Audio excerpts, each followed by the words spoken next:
టారిఫ్లపై మొన్నటి వరకు వ్యతిరేకంగా మాట్లాడిన ట్రంప్ ఇప్పుడు యూటర్న్ తీసుకున్నారు. భారత్పై ఎక్కువ సుంకాలు వేశామంటూ చెప్పుకొచ్చారు. రష్యాతో ఆయిల్ కొనుగోలు చేయొద్దని మోదీకి చెప్పానని, అయినా కొనుగోలు చేయడంతో టారిఫ్లు వేశామని అన్నారు ట్రంప్.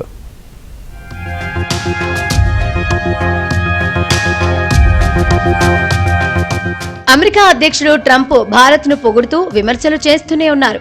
మోదీ గొప్ప ప్రధాని అని ప్రశంసిస్తూ రష్యా నుంచి క్రూడాయిల్ కొనుగోలు చేయడంతో నిరాశ చెందానన్నారు. భారత్పై తాను విధించిన 50% సుంకాలు ఎక్కువేనని అంగీకరించారు. ట్రంప్ చేసిన వ్యాఖ్యలు ఇప్పుడు కీలకంగా మారాయి. భారత్, రష్యా అమెరికాకు దూరమయ్యాయంటూ ట్రూత్ లో పెట్టిన పోస్టుపై మీడియా అడిగిన ప్రశ్నలకు ట్రంప్ స్పందించారు. రష్యా నుంచి చమురు కొనుగోలు చేయొద్దని భారత్ కు చెప్పానని, వెనక్కి తగ్గకపోవడంతో భారత దిగుమతులపై పెద్ద మొత్తంలో టారిఫ్లు విధించానన్నారు. 50% టారిఫ్లు ఎక్కువేనంటూ ట్రంప్ స్వయంగా అంగీకరించారు. So much oil, as you know, from Russia, and I let them know that. We put a very big tariff on India, 50% tariff, very high tariff. I get along very well with Modi, as you know. He's great. He was here a couple of months ago. In fact, we went to the Rose Garden and the grass was. ప్రధాని మోదీతో తనకున్న వ్యక్తిగత సంబంధాల గురించి Trump ప్రస్తావించారు. ప్రధాని మోదీతో తాను ఎప్పుడూ స్నేహంగా ఉంటానని, ఆయన గొప్ప ప్రధాని అంటూ కొనియాడారు. ప్రస్తుత సమయంలో మోదీ చేస్తున్నది తనకు నచ్చడం లేదన్నారు.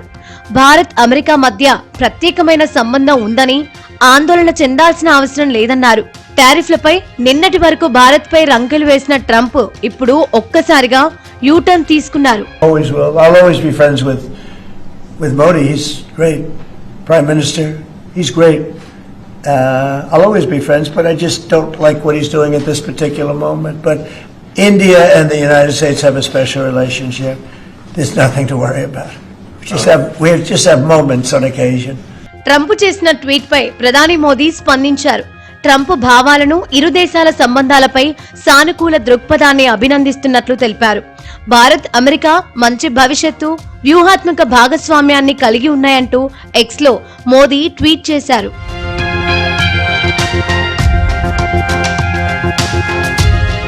భారీ సుంకాలతో అమెరికా సంబంధాలు దెబ్బతిన్న నేపథ్యంలో భారత్ కీలక నిర్ణయం తీసుకుంది. అమెరికాలో జరగనున్న ఐక్యరాజ్య సమితి జనరల్ అసెంబ్లీ సమావేశాలకు ప్రధాని మోదీ హాజరు కావడం లేదని తెలుస్తోంది. షెడ్యూల్ ప్రకారం సెప్టెంబర్ 23 నుంచి 29 వరకు సర్వసభ్య దేశాల ప్రతినిధుల అత్యున్నత స్థాయి సమావేశాలు జరగనున్నాయి. ఈ సమావేశాల్లో కేంద్ర విదేశాంగ మంత్రి జయశంకర్ ప్రసంగించనున్నారు. సమావేశం ప్రారంభానికి ముందు కొన్ని మార్పులు జరిగే అవకాశం ఉన్నట్లు సమాచారం.